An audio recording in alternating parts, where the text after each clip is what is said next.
Hi అండి. అందరికీ నమస్కారం. Welcome to my channel. ఈ వీడియోలో ఏపీ ఉద్యోగ సంఘాలతో సీఎం భేటీ, తీపి కబురు విడుదల 5 శుభవార్తలండి. దీనికి సంబంధించిన పూర్తి తాజా సమాచారాన్ని వీడియోలో తెలుసుకుందాము. వీడియో అయితే ఎక్కడ గాని స్కిప్ చేయకుండా ఎండ్ వరకు చూసేయండి. అప్పుడే ఇన్ఫర్మేషన్ పూర్తిగా అర్థమవుతుంది. అలాగే వీడియో చూస్తున్న ప్రతి ఒక్కరు వీడియోకి లైక్ చేయండి ఫ్రెండ్స్. ఈ వీడియోని తోటి ఉద్యోగ పెన్షన్ మిత్రులతో అయితే షేర్ చేయండి. కొత్తగా మన ఛానల్ చూస్తున్నవారు ఇంకా ఎవరైనా సబ్స్క్రైబ్ చేసుకోకుంటే వెంటనే మన ఛానల్ సబ్స్క్రైబ్ చేసుకోండి. సో, దీని ద్వారా నేను చేసే లేటెస్ట్ వీడియోస్ అన్నీ మీ వరకు రీచ్ అవుతాయి. ఇక ఆలస్యం చేయకుండా వివరాల్లోకైతే వెళ్ళిపోదాము. ఫ్రెండ్స్, ఇక విషయానికొచ్చినట్లయితే ఆంధ్రప్రదేశ్ ప్రభుత్వ ఉద్యోగులకు శుభవార్త. గౌరవనీయులైన ఆంధ్రప్రదేశ్ ముఖ్యమంత్రి శ్రీ నారా చంద్రబాబు నాయుడు గారు ఈ నెలాఖరులో రాష్ట్రంలోని ఉద్యోగ సంఘాల ప్రతినిధులతో సమావేశం కానున్నారు. ఈ సందర్భంగా ఉద్యోగులకు సంబంధించినటువంటి 5 కీలకమైన శుభవార్తలనైతే ప్రకటించనున్నారు. మరి ఈ నిర్ణయాలు ఉద్యోగుల సంక్షేమం, ఉద్యోగ భద్రత, వేతన పెంపు, పదోన్నతులు మరియు ఇతర ప్రయోజనాలకు సంబంధించినవిగా అయితే ఉంటున్నట్టు తెలుస్తోంది.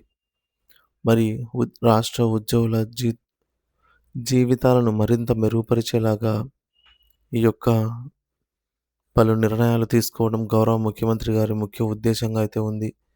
మరి ఆ 5 కీలక శుభవార్తలు ఏంటనేది ఇప్పుడు మనం తెలుసుకుందాము. ఇందులో మొదటిది డీఏ, డీఆర్ ఎరియర్స్ పేమెంట్ అండి.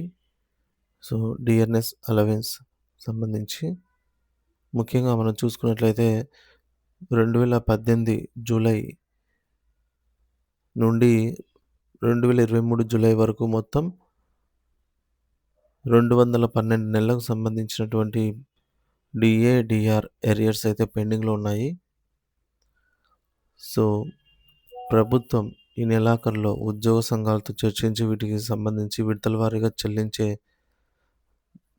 చెల్లించేలాగైతే నిర్ణయం తీసుకోబోతోంది. సో, ఈ ఎరియర్స్‌కి సంబంధించి టేబుల్ ఈడ స్క్రీన్ పైన అయితే చూడొచ్చు. 2018 జూలై గాను 30 నెలలు, జనవరికి 2019 జనవరి, జూలైలలో 31, 30 నెలలు ఈ విధంగా మొత్తం జూలై 2023కి 212 నెలల సంబంధించినటువంటి డీఏ, డీఆర్ రావాల్సి ఉంది. మళ్ళీ మనకు రీసెంట్‌గా ఒక డీఏ విడుదల కావడం జరిగిందండి. జనవరి 1, 2024కు సంబంధించిన డీఏ విడుదల చేయడం జరిగింది. ఈ డీఏ తాలూకా ఎరియర్స్ కూడా మనకు ఎప్పుడు చెల్లిస్తామనేది జీవోలో పేర్కొన్నారు. సో, ఈ జీవో ప్రకారంగా అయితే చెల్లింపులు జరుగుతాయి. మరి ఈ పాత బకాయిలు ఎప్పుడు చెల్లింపులు జరుగుతాయనేది త్వరలోనే మనకైతే తెలియనుంది. ఇకపోతే ఏపీ ఉద్యోగులు ఈ యొక్క డీఏ, డీఆర్ బకాయిల చెల్లింపులు లేక ప్రస్తుత ఆర్థిక పరిస్థితుల దృష్ట్యా వారైతే ఎన్నో ఇబ్బందులు పడుతున్నారు. ప్రభుత్వం ఒకసారి ఆలోచించి వీటిని ఒకేసారి కాకుండా కూడా విడతల వారీగా చెల్లించాలని అయితే కోరుతున్నారు.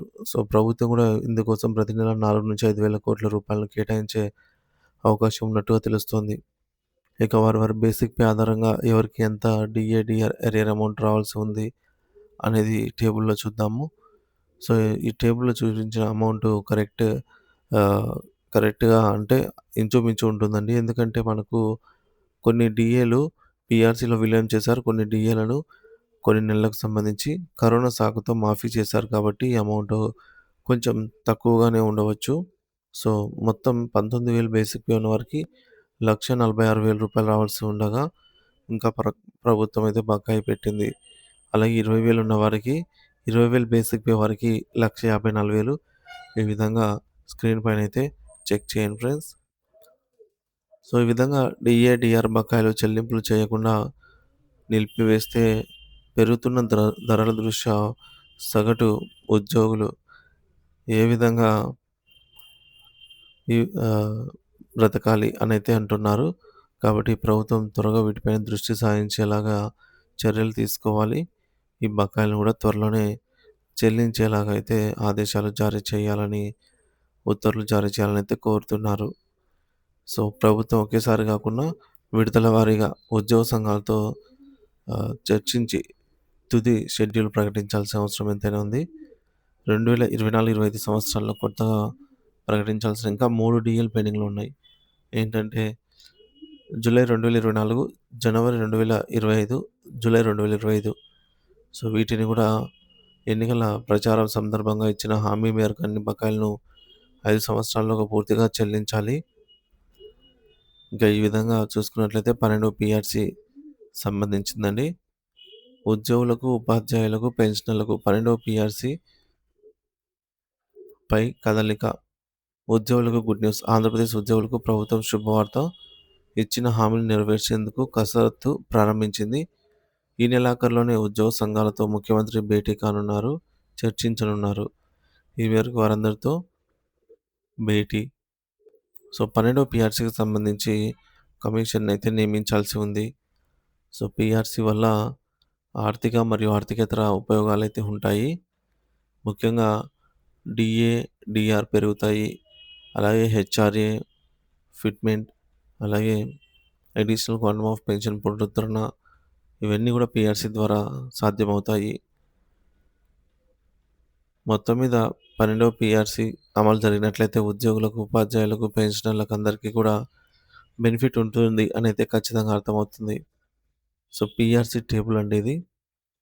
ఇక మూడవ శుభవార్త ఐఆర్. ప్రభుత్వం ఎన్నికల మేనిఫెస్టోలో ఇచ్చిన హామీల మేరకు ప్రభుత్వం ఉద్యోగులకు కూటమి ప్రభుత్వం అధికారంలోకి వచ్చిన వెంటనే ఐఆర్ ప్రకటిస్తామన్నారు. సో, గత ప్రభుత్వము అధికారంలోకి వచ్చిన ఒక వారంలోనే ఐఆర్ ప్రకటించింది. సో, ఇప్పుడు కూటమి ప్రభుత్వం అధికారంలోకి వచ్చి సంవత్సరం దాటిపోయింది కాబట్టి వెంటనే ఐఆర్ ప్రకటించేలాగా చర్యలు తీసుకోవాలి. 30% ఐఆర్‌తో ఇచ్చినట్లయితే వారి బేసిక్ పేలో బట్టి 20,000 బేసిక్ పే ఉన్న వారికి 6,000 ఈ విధంగా అయితే పెరుగుతుందనమాట. సో, పీఆర్సీ ఆలస్యమవుతున్న క్రమంలో ఐఆర్ అనేది ప్రకటిస్తారు. సో, ఈ యొక్క పీఆర్సీ వల్ల ఏదైతే నష్టపోతారో ఆ కాలానికి సంబంధించి ఐఆర్ అనేది మధ్యంతర భృతిగా అందజేస్తారు. దీన్ని ఇంకా మనకు ప్రకటించాల్సి ఉందన్నమాట. కూటమి ప్రభుత్వం ఇచ్చిన హామీ మేరకు. సో, ఒక 11 పెండింగ్ నాలుగో అప్డేట్ ఏంటంటే పెండింగ్ బిల్స్ అండి. Pending bills payment status 11 PRC arrears 2018 నుండి పెండింగ్‌లో ఉన్నటువంటి డీఏ బకాయిలు చెల్లించేలాగా చూడాలి. ఈహెచ్ఎస్ ద్వారా క్యాష్‌లెస్ ట్రీట్మెంట్ అందేలా చూడాలి. 12వ పీఆర్సీ కమిషన్‌ను వెంటనే నియమించాలి. కూటమి ప్రభుత్వం ఇచ్చిన హామీ మేరకు వెంటనే ఐఆర్ ప్రకటించాలి అని కోరుతున్నారు. రిటైర్మెంట్ బెనిఫిట్స్ బకాయిలను చెల్లించాలి. బహుళ సంఘాల్లో సభ్యత్వాలను ప్రభుత్వమే రద్దు చేయాలి. అన్ని జిల్లా హెడ్ క్వార్టర్స్‌కు 16% హెచ్ఆర్ఏ ప్రకటిస్తూ ఉత్తర్వులు విడుదల చేయాలి. అలాగే గత ప్రభుత్వ హయాంలో తీవ్రంగా నష్టపోయిన ఉద్యోగ వర్గానికి న్యాయం చేయాలి. ఉద్యోగ ఉద్యోగుల దీర్ఘకాలిక సమస్యల పరిష్కారం కోసం ప్రభుత్వం చొరవ చూపాలి. సో, ఈ మేరకు పెన్షనర్లకు సంబంధించి కూడా సమస్యలైతే ఉన్నాయి. అదనపు క్వాంటమ్ ఆఫ్ పెన్షన్. సో, 2014, 19లో 70 ఏళ్ళు దాటిన వారికి 10% గాను, 75 ఏళ్ళు దాటిన వారికి 15% గాను అదనపు పెన్షన్‌ను సాధించుకున్నటువంటి పెన్షనర్లకు సో, 11వ పీఆర్సీ రివర్స్ పీఆర్సీలో వాటిని 7%, 12% తగ్గించినందుకు గాను వారు తిరిగి వాటిని పునరుద్ధరించాలని కోరుతున్నారు. తర్వాత పని చేయకుండా పోయిన ఈహెచ్ఎస్ కార్డులు తిరిగి పూర్తి స్థాయిలో పనిచేసేలాగా ముఖ్యంగా ఈ స్కీమ్ యొక్క ఉద్దేశమైన క్యాష్‌లెస్ ట్రీట్మెంట్ ప్రతి ఉద్యోగికి, పెన్షనర్‌కు అందేలాగా అయితే చర్యలు తీసుకోవాలి. అలాగే మహిళా ఉద్యోగులకు కేంద్ర ప్రభుత్వ మహిళా ఉద్యోగులతో సమానంగా చైల్డ్ కేర్ లీవ్స్ ఇవ్వాలి. సో, మొన్న చంద్రబాబు నాయుడు గారు ఈ యొక్క 180 రోజుల సెలవులను వారి సర్వీస్‌లో ఉన్నంత కాలం వరకు వాడుకోవచ్చు ఎప్పుడైనా అనైతే ప్రకటించారు. కానీ దీన్ని ప్రస్తుతం మన రాష్ట్రంలో మహిళా ఉద్యోగులకు ఇస్తున్నటువంటి 6 నెలలు మాత్రమే చైల్డ్ కేర్ లీవ్స్ అంటే 180 రోజులు మాత్రమే ఉంది. కానీ కేంద్ర ప్రభుత్వ ఉద్యోగులకు 2 సంవత్సరాలైతే ఉంది అన్నమాట.